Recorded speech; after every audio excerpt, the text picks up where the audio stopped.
देखो ना श्याम बाबा, आप तो बिल्कुल नजदीक है उनके। कलयुग में दो ही लोगों का डंका बज रहा है, एक तो बालाजी महाराज का और एक श्याम बाबा सरकार का। कलयुग में बस एक सहारा है, खाटू वाला श्याम हमारा है।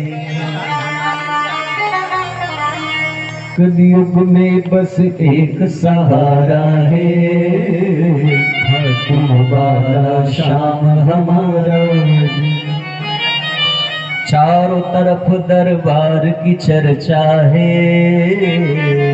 ऐसा दयालु ये लखदातारी है। चारों तरफ उसी के नाम की चर्चा है।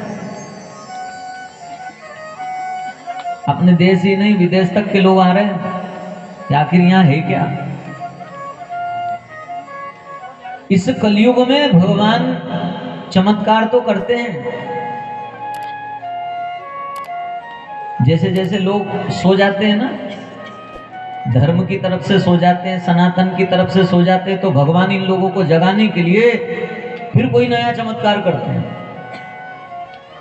क्योंकि प्रभु को मालूम है ना कि कलयुग में करना ही पड़ेगा, अगर चमत्कार नहीं किया तो ये तो मानेंगे नहीं। और फिर ये कलयुग ठहरा, इस कलयुग में तो ना जाने कितने तो देवता प्रकट होते हैं और आए दिन प्रकट होते हैं, आए दिन कोई नई देवियां प्रकट होती हैं।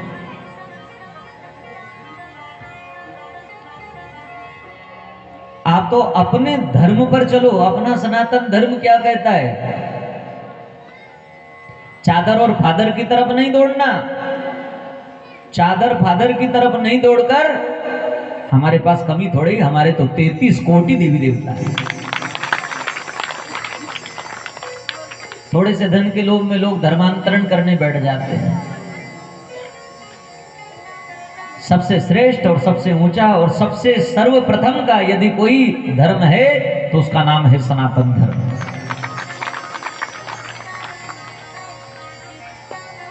उसमें रहो, उसकी संस्कृति में, उसके संस्कारों में रहो तो आनंद में रहोगे, मौज में रहोगे।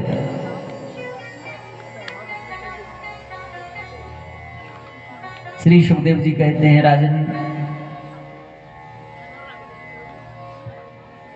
वाणी के कारण युद्ध हुआ और उसमें मानभंग से महाभारत का युद्ध। फिर भगवान ने शिशुपाल के सखा शाल्व का यादवों से महायुद्ध हुआ। श्री कृष्ण द्वारा महामायावी शाल्व का वध किया गया। श्री कृष्ण द्वारा दंतवक्र विदुरथ का वध, बलराम द्वारा सूजी का वध। ब्रह्म हत्या निवारणार्थ प्रायश्चित के रूप में बलराम जी तीर्थाटन करने जाते हैं, तीर्थ यात्रा करने।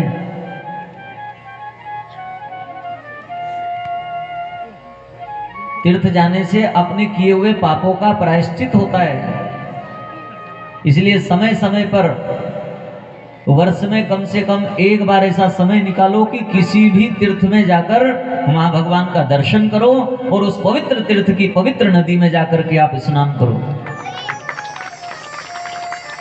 ये नियम हो। जैसे पूरे परिवार में अगर बिखराव हो, आपके पूरा परिवार में बिखराव कैसा, भाई भाई को देखना पसंद नहीं कर रहा हूं, एक दूसरे में खींचतान चल रही हो, तो ऐसे परिवार के लोग एक उपाय करें। घर में खीर बनाओ, अच्छी दूध में, प्योर दूध में, पानी मत डालो उसमें, दूध में ही चावल डालकर अच्छी बढ़िया दूध की खीर बनाओ। और उस खीर को बनाना है आपको केसर की खीर बनाओ और बढ़िया केसर की खीर बनाकर सब परिवार के लोगों को, सबको प्रेम से बुलाओ और बुला करके उस खीर का पहले ठाकुर जी को भोग लगाओ, बाबा को भोग लगाकर, भगवान को भोग लगाकर, और फिर वो खीर सबको परोस दो। सब उस खीर को बैठ करके खाओ। महीने में, 2 महीने में, 4 महीने में, 6 महीने में ऐसा करते रहो। एक दिन देखो धीरे धीरे आपके परिवार में जो बिखराव है वो एकता के सूत्र में बदल जाएगा। और करना पड़ेगा। मेरी पत्नी जी ने कह दिया, हाँ वो तुम्हारे वो मेरा फलाना देवर नहीं आना चाहिए, और खीर वीर सब ठिकाने लगा दूंगी, नहीं तो ये चीजें नहीं होनी चाहिए वहां पर।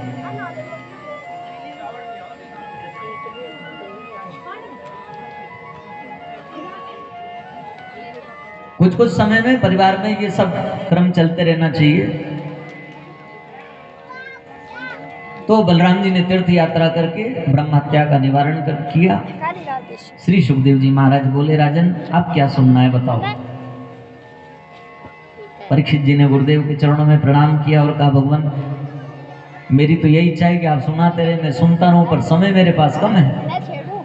7 दिन होने को आए और 7 दिन में तो अब तक्षक नाग आ जाएगा। मुझे भय नहीं है तक्षक नाग का कि वो आएगा और मुझे डस लेगा, ना मुझे उसके डसने का भय है। अब कल आने वाला तक्षक नाग आज आ जाए, मुझे तक्षक नाग का भय नहीं है। बस तक्षक आए, काल आए, मृत्यु काल आए, उस मृत्यु काल से पहले पहले मुझे जितनी भगवान की कथा आप श्रवण करा सके उतनी भगवान की और उनके भक्त की महिमा श्रवण करा दीजिए, क्योंकि वही महत्वपूर्ण है। अब